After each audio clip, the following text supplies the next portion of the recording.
Hello, Edem Foundation viewers. Welcome to this channel. Welcome to this space. Today, I want us to have a discussion, and this discussion will take a little bit of time, but I want us to revisit the relationship we have between us who came to foreign countries and our relatives, our friends, and our family back at home. Now, when we came to foreign countries, we came so that we could make our lives and that of our loved ones better. Correct? And that was all good and it's still good. But to some extent, we projected a life that we live, which is not the reality. I don't want it to call it hypocritical, but it is false. And as a result of that, our families back at home have a different perception of who we are, what we go through, our experiences, our challenges, and I want us to correct that. I want us to restart this relationship at a point of understanding, at a point of the right detailed information of our experiences so that the way our family relate with us will change. Now, before we start that conversation, I would request you that if it is your first time here or you are a returning viewer and has not subscribed to our channel, kindly subscribe to our channel so that together we can have this discussion. Now, when we left our countries of origin and arrived in foreign countries, we were expecting our lives and that of our loved ones to be better. And that's true. That has happened. At the same time, we come through experiences that we did not expect. Now, the difference is that we do not communicate those problems, those challenges to our loved ones at home. And the reason we do that is that we try and protect our loved ones. We try and protect them from just knowing the problems that we go through. And somebody will ask, why? Why don't you tell us the truth? Because we thought if we tell you the truth of the problems, the suffering, the challenges that we go through, you may lose hope and think that your life will never be improved. Now, dear people, as a result of that, we have had misconceptions. We have had family breakdowns. We sometimes feel offended, sometimes feel disrespected, sometimes we have felt that we are not understood, and I don't think that is healthy for anyone. Now, good people, it is not too late. Let's revisit this. Let's communicate what we suffer so that you can be sensitive, you can be empathetic, you can be caring, and you can try and understand us. Now, number one is we suffer from loneliness in foreign countries. Okay?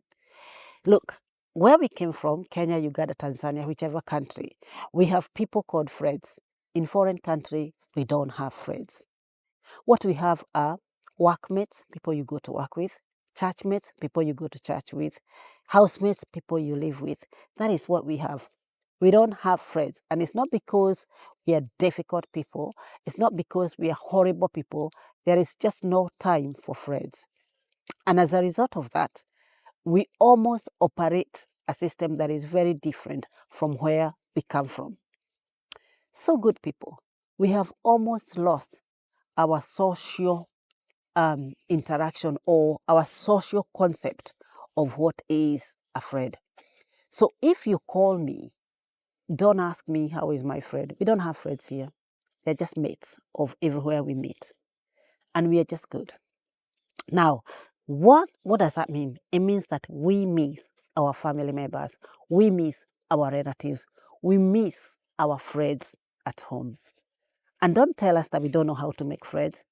The places we live, there is no time for that because you come from work you go to church, from church you go back to work, from church you go back to the house, and that is, so when are you going to have friends? And that is the kind of life we have. So as a result, there is something called loneliness in foreign countries. And when we are lonely is because apart from work, church, house, work, church, house, then there is not much time for social. So we just rely on our family back at home to talk to them. So we will call those on WhatsApp, those who have WhatsApp or calling card, and just want to know how they are feeling. Now, good people, if I call you, please ask me how I'm feeling. How was my week? How was work? Just as, because, to be honest, I may be loaded with a lot of problems, but I haven't told you. I haven't told you because I also want to protect you.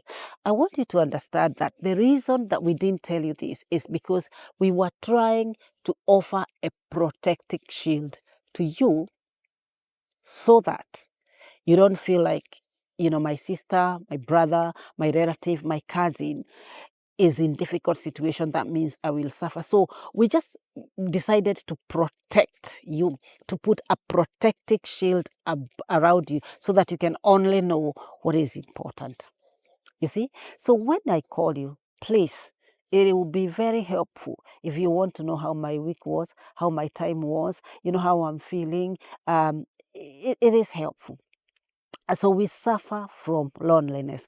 Now let me ask you, have you ever lived in a house whereby you're 6 of you, you share one toilet, you share one shower, and although you live 6 of you, it's very, very difficult to be in that house 2 of you. Why? Because you work from in different places, different types of jobs, and different shifts.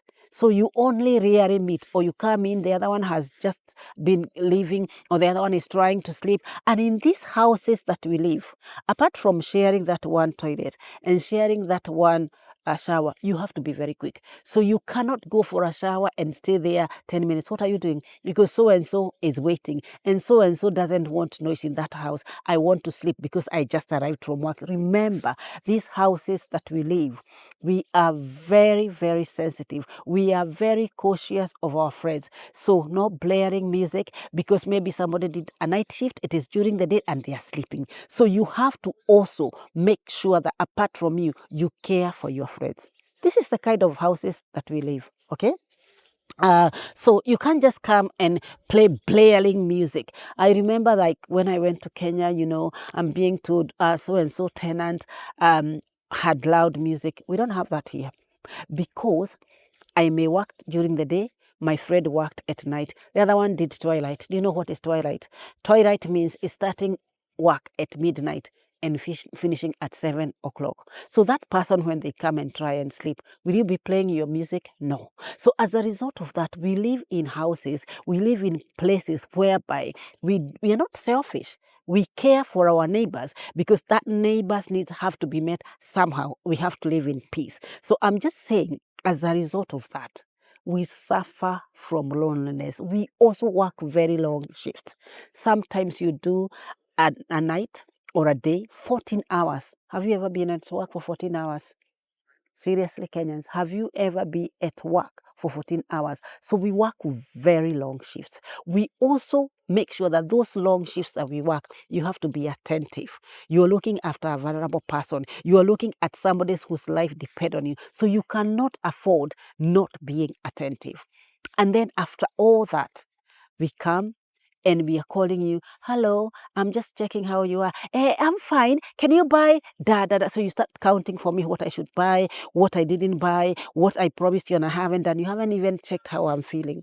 And as a result of that, we just keep hiding. We just keep hiding. We just keep retreating in our own place, in our own space. And lo and behold, if you're not careful, the relationship between us and our family members, it becomes so strained gradually, because we are thinking, what kind of a human being who I call, she's not even asking me how I'm feeling. She's not asking me whether I still have work. She's just telling me, you promised me 1, 2, 3, you haven't done. You asked me that you're going to buy this. The money you sent me is not enough. Please, people, we are coming from a very difficult place.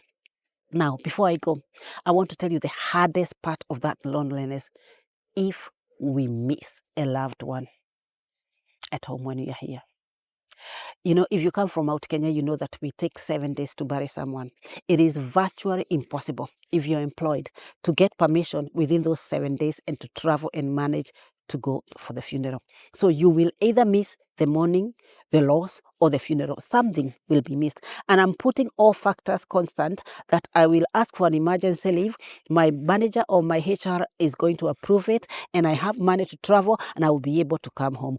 All factors kept constant, I will either miss the loss or the mourning or the funeral. That is not possible.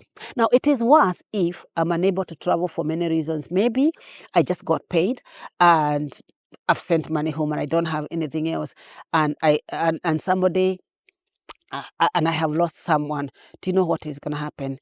I will not be able to attend that funeral. So whatever I'm going to do is just to rely on phone calls to connection, discussion, making decisions with our family. And I'll tell you something. If you're a firstborn, it doesn't matter that you're out of the country. That decision is still solely on you. So you're making decision, you're mourning, you're trying to adjust, you're trying to accept, you have work, you have needs, there is financial. Remember, that is the most dangerous, painful process that we go through. It is also very self-destructive, I'm telling you. And I'm not saying that we are not helped here because, you know, we do form WhatsApp group and we are supported financially. But loss is more of emotions than finances. Okay? So what is going to happen is the people who live in foreign lands, they will have a catch up in terms of loss, in terms of acceptance, in terms of mourning, instead of funeral. So they will always catch up. And that's why I'm telling you, please, when you deal with us, be careful, be sensitive, be at least somebody who think about others.